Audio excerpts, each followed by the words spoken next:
My name is Bass, and I've defeated 3 addictions.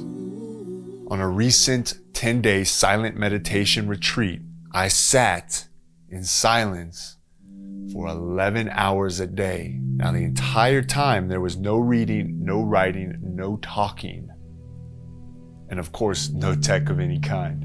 I ate 1 meal a day, slept a few hours a night, and showered twice a day because, hey, what else you gonna do? In that time, sitting with my wild madman of a mind, I had a realization.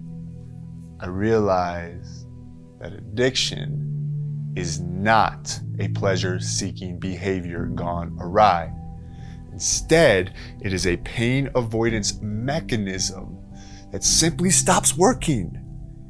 And it only stops working because inevitably, the addiction will cause more pain than it's actually solving.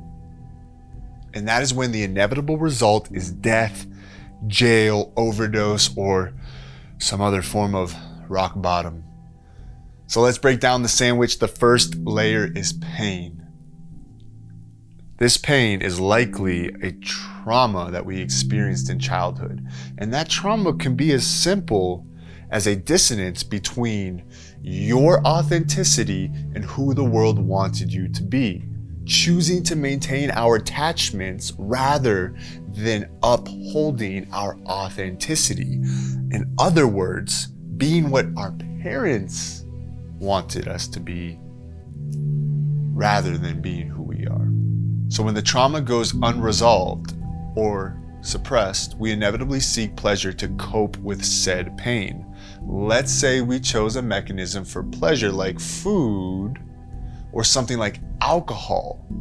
If we choose the pleasure to numb the pain enough times, we will develop a basic habit and thus a physical dependency. Now, we are craving that thing, especially anytime our original pain is triggered, because we're trying to push that pain away and pull in our new favorite pleasure. This leads to a craving for pleasure, and we most feel that craving directly after the pleasure fades. This can be seen or felt in the urge to continue to scroll past your bedtime, to watch one more Netflix show, to go get one more beer, or have another bite of chocolate. Craving is the one more mechanism. So craving is simply a mini withdrawal, and no one wants to go through withdrawals.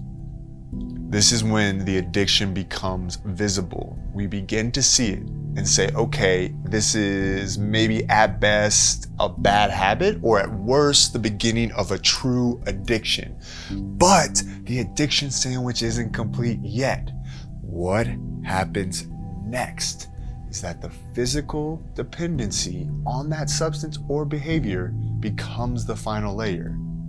This layer is full of avoidance of pain, and this is the final layer. So addiction is a sandwich. The first layer is the avoidance of pain. The middle is a pleasure-seeking mechanism, and the third is another avoidance of pain. So this first layer, trauma. Second layer, visible addiction. Third layer is the avoidance of withdrawals.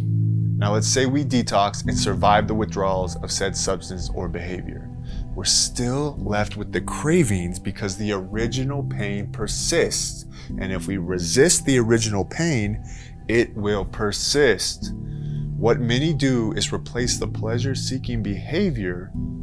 For example, say you are a cocaine addict. You get clean.